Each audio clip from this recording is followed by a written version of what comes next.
NIM 2403001 104.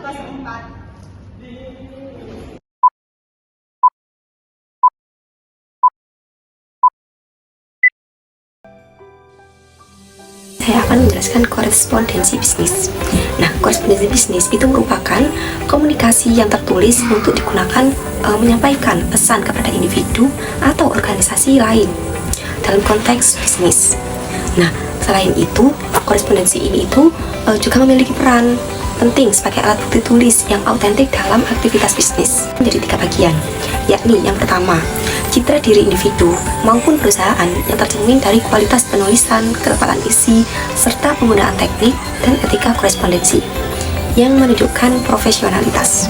Dan yang kedua, ada surat ini digunakan sebagai tujuan, seperti meminta informasi, tindakan, melakukan pemesanan, membalas permintaan, membangun hubungan, hingga menyampaikan suatu pesan. Dan yang terakhir yaitu yang ketiga. Nah, surat bisnis itu menjadi surat bukti yang tertulis, yang bersifat permanen. Terdapat 3 komponen utama dalam konsep surat menyurat ini tuh. Yang pertama, ada pendahuluan. Nah, pendahuluan ini tuh bagian awal surat yang berisi pengantar yang menjelaskan alasan penulisan, serta membantu membaca memahami maksud dan tujuan utama surat. Yang kedua, ada detail dan rincian isi. Nah, di mana bagian ini tuh menjelaskan maksud dan tujuan surat secara lebih terperinci agar pembaca itu memahaminya. Dan yang ketiga, yaitu ada kesimpulan atau penutup. Nah, pengertian dari menurut Joko Purwanto 2006 yaitu merupakan media komunikasi tertulis yang digunakan oleh individu atau organisasi untuk menyampaikan pesan bisnis kepada pihak lain. Pertama, ada desain. Desain itu surat yang mencerminkan identitas atau kualitas perusahaan melalui kop surat seperti logo, warna, dan tagline. Yang kedua, ada format dan template, yaitu standar format dan template surat bisnis itu yang paling banyak digunakan oleh surat bisnis, yaitu gaya blog. Seperti formatnya itu seperti seluruh teks pada surat itu dibuat rata kiri. Nah, untuk teks diberi spasi tunggal kecuali spasi ganda antar paragraf. Yang ketiga yaitu margin. Nah, marginnya ini tuh sekitar 1 inci atau 25,4 mm. Di semua sisi dokumen diatur secara default untuk program penulisan kalimat. Yang ketiga ada bidang template, yaitu di mana surat bisnis itu mencakup semua kelengkapan yang ada di dalam surat bisnis. Yang pertama yaitu ada tanggal, alamat tujuan, alamat pengiriman, terus salam pembuka, isi surat, penutup atau ajakan bertindak, blok tanda tangan, lampiran serta tembusan atau karbon copy. Yang selanjutnya ada mengungkapkan bahasa profesional, di mana bagian ini tuh menggunakan format yang jelas, ringkas dan tidak bertele-tele. Lanjut kejelasan isi tulisan. Bahasa ini tuh digunakan harus secara lugas, ringkas, serta jelas. Yang keenam yaitu mengatur informasi secara logis. Surat yang panjang, informasi dapat dibagi dengan subjudul, serta menonjolkan kata kunci termasuk menggunakan huruf tebal atau warna untuk menarik perhatian pembaca. Yang ketujuh, pernyataan persuasi. Penyusunan surat ini tuh perlu menyesuaikan hubungan dan memahami kebutuhan pembaca, didukung penjelasan yang relevan, serta menggunakan bahasa yang mudah dipahami. Lanjut yang terakhir, yakni koreksi surat. Nah, penulisan surat itu harus dilakukan secara efektif, efisien, serta teliti. Di dalam perorganisasian surat ini itu terdapat 2 poin. Yang pertama, yaitu perangkat lunak mengolah kata, spreadsheet, dan grafik bisnis. Nah, di mana perangkat ini tuh digunakan untuk mempermudah pembuatan dan pengolahan dokumen bisnis seperti pengolahan kata, pengolahan data, pembuatan grafik, serta mendukung penyimpanan dan berbagi data secara digital. Yang kedua yaitu ada ragam surat. Nah, ragam surat ini tuh juga terbagi menjadi 4 bagian. Yang pertama yaitu ada surat permintaan. Nah, surat permintaan ini tuh digunakan untuk meminta informasi, data, atau tindakan tertentu dari pihak lain. Yang kedua yaitu ada surat penawaran, berisi penawaran produk, jasa, atau kerjasama kepada pihak lain. Dan yang ketiga, yakni ada surat pesanan, digunakan untuk melakukan pemesanan barang, jasa sesuai dengan kebutuhan. Yang keempat, ada surat penyesuaian yang berkaitan dengan keluhan, komplain, atau penyelesaian masalah dalam transaksi bisnis. Surat itu terdapat 3 perbedaan. Yang pertama, ada surat permintaan. Surat permintaan ini tuh digunakan untuk memperoleh informasi mengenai produk, layanan, atau prosedur tertentu dengan menyampaikan kebutuhan secara jelas.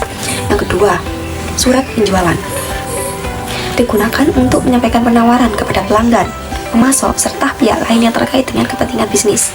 Dan yang ketiga, yaitu ada surat hubungan pelanggan. Nah, surat hubungan pelanggan itu difokuskan pada hubungan pelanggan dengan perusahaan. Ada beberapa surat ditulis untuk menandakan iktikat baik antara si pengirim dan si penerima surat. Ada 5. Yang pertama, ada surat tindak lanjut. Nah, surat ini itu digunakan untuk mengucapkan terima kasih kepada pelanggan sekaligus mendorong pembelian ulang melalui penegasan manfaat, komitmen perusahaan, dan ajakan untuk kerjasama kembali. Yang kedua, ada surat keluhan. Ini surat untuk menyampaikan komplain secara sopan. Dan yang ketiga, itu ada surat menanggapi pengaduan. Surat ini digunakan untuk menanggapi keluhan dengan memberikan keputusan dan tindak lanjut secara profesional. Keempat, ada surat penolakan surat kredit, di mana surat ini tuh untuk menolak permohonan pinjaman dengan bahasa yang sopan dan profesional. Dan yang terakhir, yaitu yang kelima, surat permintaan langsung. Surat ini tuh digunakan untuk penyampaian pesan secara jelas dan langsung untuk kebutuhan rutin seperti pesanan, layanan, dan pemberitahuan surat elektronik. Nah, di dalam surat kini tuh berkembang dengan email sebagai media cepat dan fleksibel untuk komunikasi bisnis. Nah, terdapat beberapa manfaat email menurut Jus Jasmadi 2004 yang terbagi menjadi 7. Yang pertama, efektif untuk keperluan surat menyurat. Yang kedua, efisien untuk mengirim lembar dokumen dalam jumlah yang banyak. Ketiga, dapat dijadikan sebagai ajang diskusi. Keempat, berlangganan informasi tertentu secara periodik. Yang kelima, untuk mengirim lamaran kerja beserta lampiran dokumen pendukungnya, termasuk foto atau gambar. Yang keenam, ada sebagai tanda identitas di internet yang dapat digunakan untuk menggunakan fasilitas atau mengakses informasi tertentu di internet. Dan yang terakhir, yakni yang ketujuh, sebagai penampung surat serta pesan dalam jumlah yang banyak. Nah, untuk memo, terdapat bagian pertimbangan memo yang harus digunakan. Ada 6. Yang pertama, efektif untuk komunikasi internal dan antar departemen. Yang kedua, yakni tujuannya untuk memberikan informasi oleh seseorang kepada pihak lain. Yang ketiga, digunakan untuk melakukan komunikasi dengan 1 atau 2 orang pada organisasi. Yang keempat, yakni ada gaya, nada, dan format. Memo itu tidak sama dengan format surat. Yang kelima, format memo itu lebih singkat, komunikatif, serta interaktif. Yang ketujuh, yang keenam, meskipun memo ini resmi, nada serta gayanya itu juga bergantung pada hubungan antara pengirim dan si penerima. Laporan bisnis ialah komunikasi tertulis dalam bisnis yang berisi hasil kegiatan atau temuan yang digunakan untuk menyampaikan informasi baik internal maupun eksternal serta membantu pengambilan keputusan. Menurut Dewi 2007, terdapat berbagai jenis laporan bisnis yang dapat digolongkan berdasarkan sebagai berikut, yakni ada 8. Yang pertama, berdasarkan fungsi. Nah, berdasarkan fungsi ini tuh dibagi menjadi 2, yaitu ada informatif serta analitis. Untuk laporan informatif, yakni menyajikan fakta dan data tanpa analisis. Yang kedua, yaitu laporan analitis, yakni menyajikan data yang dianalisis serta kesimpulan dan rekomendasi. Yang kedua, ada berdasarkan subjek. Nah, laporan ini tuh disusun sebagai bidang atau departemen seperti akuntansi, pemasaran, produksi, personalia, dan lainnya. Yaitu lanjut, yang ketiga ada berdasarkan formalitas, yakni bersifat lengkap, panjang, sistematis, yang terdiri dari bagian awal, isi, serta dilengkapi oleh penutup dan lampiran. Yang keempat, berdasarkan keaslian, di mana terdapat 4, yaitu ada otoritas, sukarela, swasta, dan publik. Otoritas, yaitu dibuat atas permintaan pihak yang berwenang. Ada sukarela, yakni dibuat atas inisiatif sendiri. Lanjut ada swasta, yaitu dibuat oleh perusahaan. Yang keempat ada publik, di mana dibuat oleh lembaga yang dibiayai oleh suatu negara. Yang kelima yaitu berdasarkan frekuensi. Nah, dibagi menjadi 2, yaitu ada berkala serta khusus. Yang berkala ini tuh disusun secara rutin seperti harian, mingguan, serta bulanan. Untuk yang khusus itu dibuat kebutuhan tertentu atau situasi yang khusus. Selanjutnya terdapat berdasarkan penampilan, dibagi menjadi 2, yaitu memorandum, yaitu menggunakan format memo. Yang kedua ada laporan surat, yaitu menggunakan format surat resmi yang lengkap. Selanjutnya yang ketujuh, berdasarkan pelaksanaan proyek, itu dibagi menjadi 3, yaitu pendahuluan, yaitu tahap awal proyek.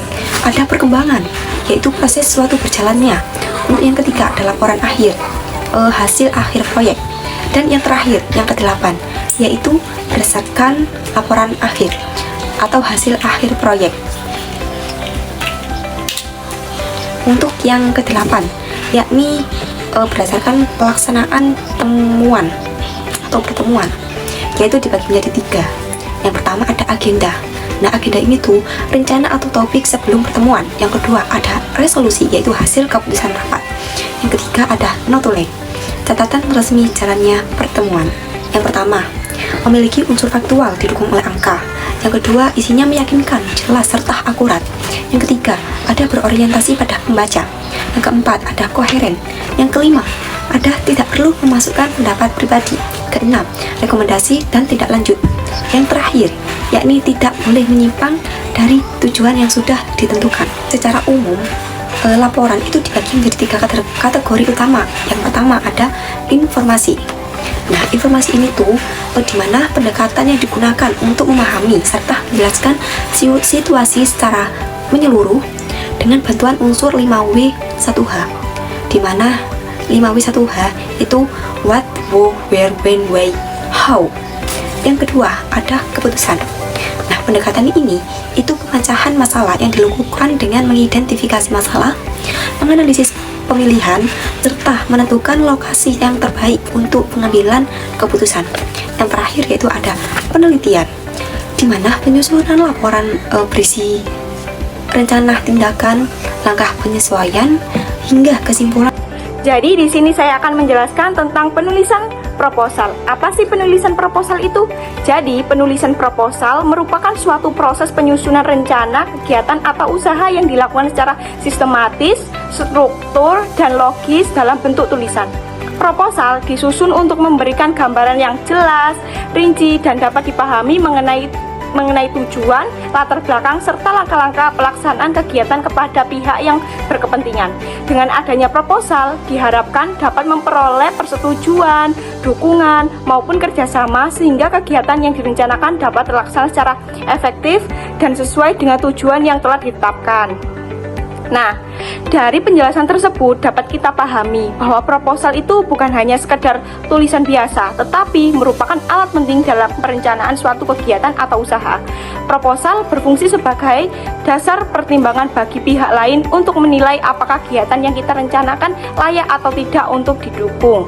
Selain itu, proposal juga membantu kita sebagai penyusun agar lebih terarah dalam menjalankan kegiatan, karena di dalamnya sudah terdapat tujuan yang jelas, latar belakang yang kuat, serta langkah-langkah pelaksanaan yang terencana.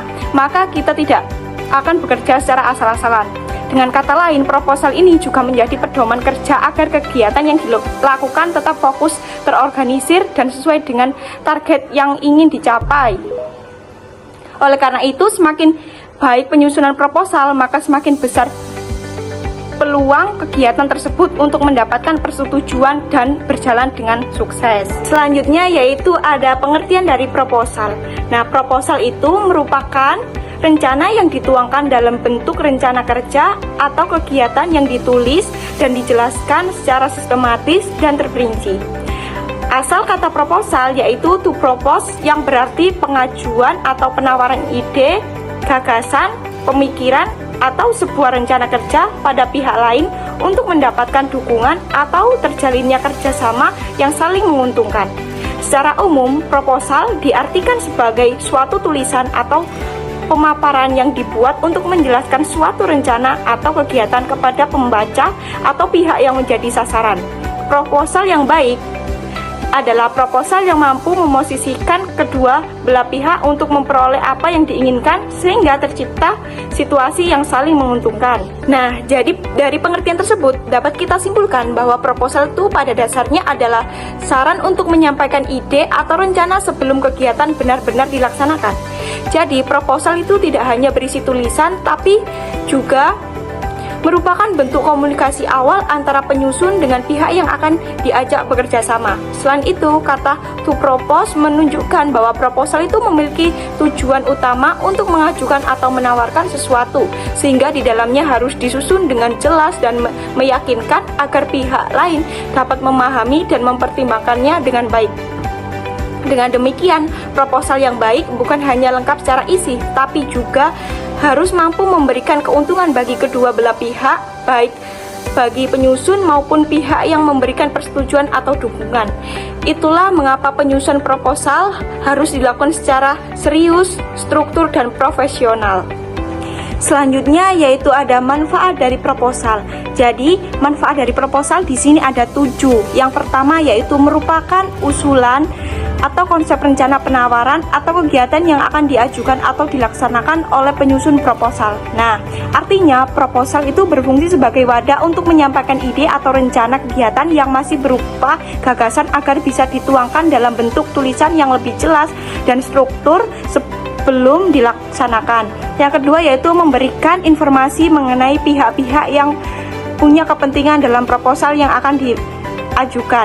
Nah, maksudnya itu proposal itu menjelaskan siapa saja pihak yang terlibat atau berkepentingan dalam kegiatan tersebut, sehingga setiap pihak mengetahui peran dan tanggung jawab masing-masing. Dan yang ketiga yaitu memberikan gambaran usulan atau konsep rencana yang akan dilaksanakan atau ditawarkan. Ini tuh berarti proposal memberikan penjelasan secara umum tentang kegiatan yang dilakukan sehingga pembaca itu bisa memahami isi dan tujuan rencana tersebut sejak awal. Yang keempat yaitu sebagai materi dasar untuk menjelaskan isi penawaran atau kegiatan yang akan dilaksanakan kepada pihak-pihak terkait. Nah, jadi proposal itu digunakan sebagai acuan utama dalam menjelaskan rencana kegiatan kepada pihak lain agar informasi yang disampaikan itu lebih terarah, jelas, dan mudah dipahami.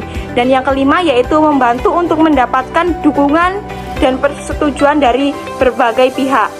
Artinya, proposal itu sangat penting untuk meyakinkan pihak lain agar mau memberikan dukungan atau persetujuan terhadap kegiatan yang direncanakan. Yang keenam yaitu meyakinkan pihak sponsor agar memberikan dukungan secara finansial. Nah, proposal juga digunakan untuk meyakinkan sponsor bahwa kegiatan yang direncanakan itu layak didukung karena sudah dijelaskan secara jelas, terstruktur, dan memiliki tujuan yang baik. Dan yang terakhir, yang ketujuh itu menyampaikan informasi mengenai pihak-pihak yang punya kepentingan dalam kegiatan yang akan dilaksanakan. Nah, ini tuh berarti proposal juga menjelaskan keterlibatan berbagai pihak dalam kegiatan sehingga koordinasi dapat berjalan lebih baik dan dapat terjadi dan tidak terjadi kesalahpahaman. Nah, jadi secara keseluruhan proposal itu memiliki manfaat yang sangat penting dalam menyampaikan rencana, mengatur kerjasama, serta mendapatkan dukungan dari pihak lain agar kegiatan itu dapat berjalan dengan baik dan sesuai tujuan. Di bagian ini ada tujuan proposal bisnis. Nah, tujuan proposal bisnis di sini ada 4, yaitu yang pertama menyampaikan rencana kegiatan yang akan diselenggarakan. Ini tuh berarti proposal digunakan untuk menjelaskan secara umum kegiatan apa yang akan dilaksanakan, yang akan dilakukan, sehingga pihak lain tuh bisa memahami gambarannya dari awal. Yang kedua yaitu menjelaskan agenda dan jadwal yang direncanakan. Pada bagian ini proposal itu berisi rincian waktu dan susunan kegiatan agar pelaksanaannya itu lebih teratur dan tidak terjadi kekacauan dalam pelaksanaan. Yang ketiga yaitu ada memperoleh persetujuan dan izin acara dari pihak terkait. Nah, artinya proposal itu menjadi syarat agar suatu kegiatan bisa mendapatkan izin resmi sebelum dilaksanakan. Yang keempat itu mendapatkan dukungan dana dari pihak sponsor. Di sini proposal itu berfungsi untuk meyakinkan sponsor bahwa kegiatan yang direncanakan itu layak untuk didukung karena sudah memiliki konsep yang jelas dan struktur. Jadi, dari keempat tujuan tersebut itu menunjukkan bahwa sebuah proposal bisnis itu bukan hanya sekedar rencana tertulis, tapi juga alat penting untuk komunikasi, perizinan, dan kerjasama dengan pihak lain. Di bagian ini yaitu ada struktur proposal. Apa sih struktur proposal itu? Jadi pengertian dari struktur proposal adalah susunan bagian-bagian dalam proposal yang disusun secara sistematis agar lebih efektif dalam menyampaikan informasi yang benar-benar dibutuhkan. Struktur ini mencakup bagian utama seperti pendahuluan, isi, penutupan, dan lampiran, serta dilengkapi dengan bagian pendukung seperti cover yang memuat judul proposal, nama perusahaan, tahun, dan logo sebagai identitas. Nah, struktur proposal itu terdiri dari 2, yaitu yang pertama struktur proposal kegiatan dan yang kedua yaitu ada struktur proposal usaha. Selanjutnya di bagian ini yaitu ada struktur proposal kegiatan. Nah, apa sih proposal kegiatan itu? Jadi, proposal kegiatan itu merupakan proposal yang berkaitan dengan rencana program kegiatan yang akan diselenggarakan, baik untuk pihak internal maupun eksternal perusahaan. Penyusunannya mengacu pada kegiatan yang akan dilaksanakan serta dilengkapi dengan berbagai komponen agar pihak penerima atau pembaca proposal dapat memahami dan menyetujui kegiatan tersebut. Nah, selanjutnya di samping ini ada tabel yang berisi struktur proposal kegiatan. Nah, di bagian ini ada 3 kolom, yaitu yang pertama ada komponen struktur,